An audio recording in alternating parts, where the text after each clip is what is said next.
18 shkurti shënon dhe ditën e fundit e një procesi të gjatë këtu në Hag në gjykatën speciale ndaj 4 liderëve të UÇK-s.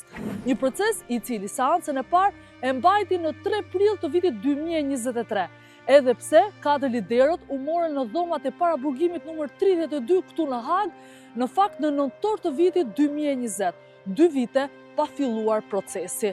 Unë nuk po bëja plane si ta merja kontrollin e Kosovës. I vetmi njeri që po bënte plane morbide, ishte Slobodan Miloševići.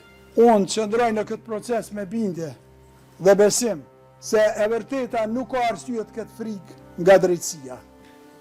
Dhe se drejtësia mund vonohet, por nuk mohohet kurrë.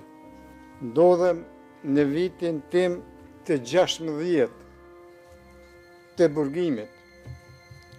Vetëm se luftova për liri, pavarësinë e popullit tim. Thuhet se njerëzit që bëjnë diçka të mirë për atë dhevën e tyre janë njerëz me fat. Duket se unë jam njeri prej tyre. Në akt akuzë, e cila u shkrua në nisje të saj nga prokurori Jack Smith, i cili tashmë nuk është pjesë e trupës së prokurorëve, në fakt ka kërkuar për të 4 liderët të akuzohen për krime kundër njerëzimit dhe krime lufte. Në fakt, ekipet mbrojtëse kanë parashtruar se ata janë të pafajshëm në çdo pikë të akt akuzës, për shkak se ndryshe nga sa kërkon prokuroria, të 4 liderët nuk kanë asnjë provë të cilët e lidhin krimet që kanë ndodhur në këtë kontekst historik të vitit 1999, që e lidhin drejt për drejt Hashim Thaçin, Kadri Veselin, Jakub Krasniqin dhe Recep Selimin me përgjegjësi penale individuale.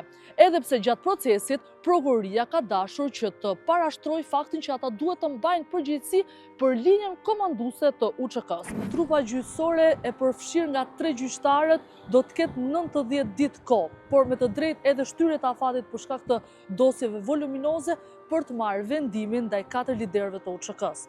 Edhe pse kjo do të jetë faza e parë e gjykimit, sepse edhe prokuroria, edhe pala mbrojtëse, në varësi të asaj që do të vendos trupa gjykuese, kanë mundësinë ta apelojnë.